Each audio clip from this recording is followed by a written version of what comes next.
Welcome back. This is the week of October 6, 2024. I want to show you the update from the M1 account. As you know, in a previous video, I do automatic deposits every week. I then have two accounts that I invest in. One is the dividends portfolio named account that has Schwab and Coca-Cola, many individual stocks, some ETFs. This was the first account that I opened up. So there's a lot of individual stocks, which I've pretty much stopped investing in. I don't have the time to follow them to make sure that they're not hiring a bad CEO or filing bankruptcy or having problems, etc. So the other account that I use is what I call the IRA dividends account. This is an IRA account that predominantly just has ETFs in it. This account has automatic investing, so every time I transfer money automatically into this account, it automatically purchases fractional shares of these different ETFs. There are 18 of them in this pie, and I want to give you the first weekly update. All right, so let us do this. Let's go back to the home screen, and I'm going to minimize this for a quick second here. And I want to bring up a small basic spreadsheet that I recently created. And basically this has the weekly dates on here from when it started on 9/29, what that amount was of my accounts, 10/6.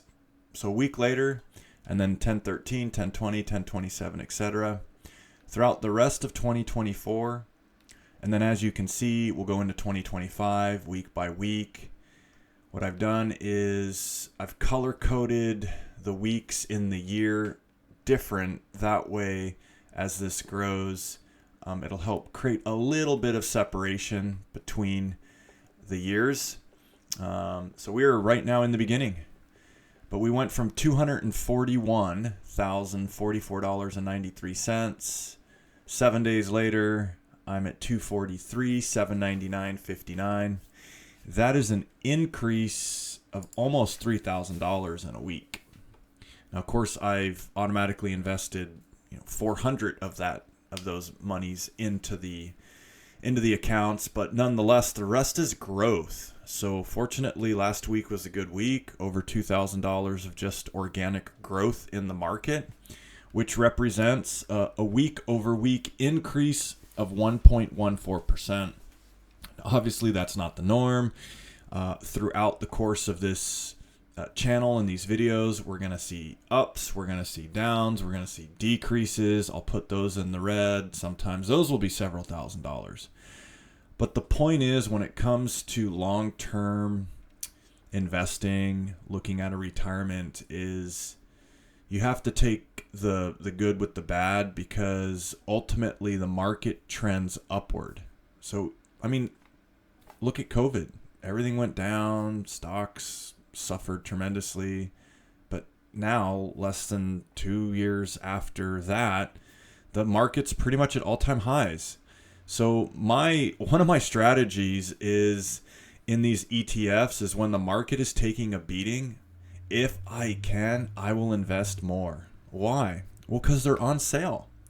If the overall market's down and the ETF price goes lower, I'll buy more. Why? Well, I'm still going to get my dividends, and those dividends are still going to be dripped. They're still going to be reinvested into the company. So my dividend growth is actually going to increase during that time. And then secondly, these are ETFs. So like the likelihood of them vaporizing is very, very small, in my opinion. So there's a lot of security in these ETFs, and that's why I just continue to buy more of them. Also, I'll buy more of some individual stocks as well. like Coke, McDonald's, those are too big of companies to really almost fail. And I say almost because there's always some exception, but McDonald's owns so much real estate. I mean, they've sold quadrillions and quadrillions of burgers. Their number one refreshment drink is Coke, so they kind of go hand in hand together. And that's just an example. That's all I'm trying to make there. Again, I don't like individual stocks, but I wanted to point out that there has been an increase week over week. It's almost been $3,000. So I'm going to be following that week after week, and we'll see, how it looks like at the end of the year. As you can see, I have a couple deposits that I make. One is for $350 into the dividends portfolio. That's done a week. And the other is into the IRA dividends of $110. You might ask, well, why do I invest more into one portfolio than the other? There really isn't a particular reason. Again, I started originally with the dividends portfolio, the one that has 50 slices in it of different stocks and whatnot, and then I opened up an IRA account, and so that's kind of played second fiddle, so to speak, in terms of how much money I do invest into that. But overall, every week, that's $460 that I'm able to invest, and that's done intentionally. That's done through, some cutting back my expenses or just the way that I live, so that I can put that money to work for me now, so that when I'm 55, 60, and beyond, those dollars have multiplied tremendously. So it's a small sacrifice that oftentimes, depending on how you decide to live, may not really be much of a sacrifice at all. You just start living a certain way, and you get used to living that way, and it just becomes your normal way of life. I do want to show you my Earn account, which I mentioned pretty briefly in the first video. This account has just over $18,000 in it. This account is probably going to be an account that I pay off my Ford. It's included in the $243,000. So when I do that, I will that it's going to come off my total, so it will go down to 220 or so. But nonetheless, it's just sitting in this account collecting a small amount of interest per month. In this case, it was $56.97. So I do not recommend whatsoever for anyone to park their money in any account for any period of time that is getting less than what the market can return. That's just my opinion. If the market's going volatile and it's crazy and there's a depression, that might be a different story. But I think in general, you want to try to invest your money. You're not going to save your way to wealth. You're not going to save your way to retirement.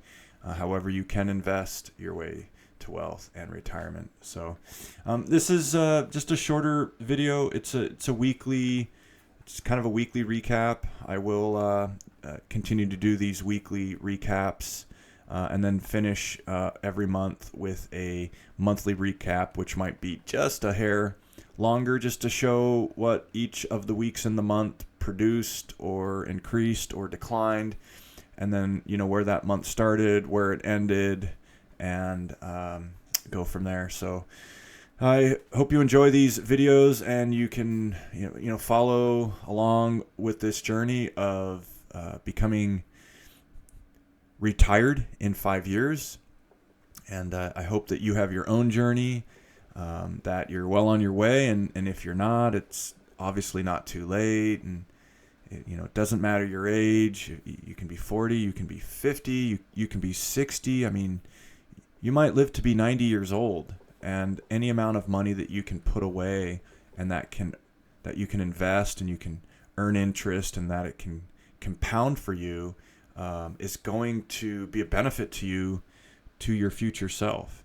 And even if it's not to your future self, it could be a benefit to your kids or your family, or to your friends, or to the community, or to a church, or anything like that. So the picture can be a lot bigger than just you or I. It can involve others. So you're never too late.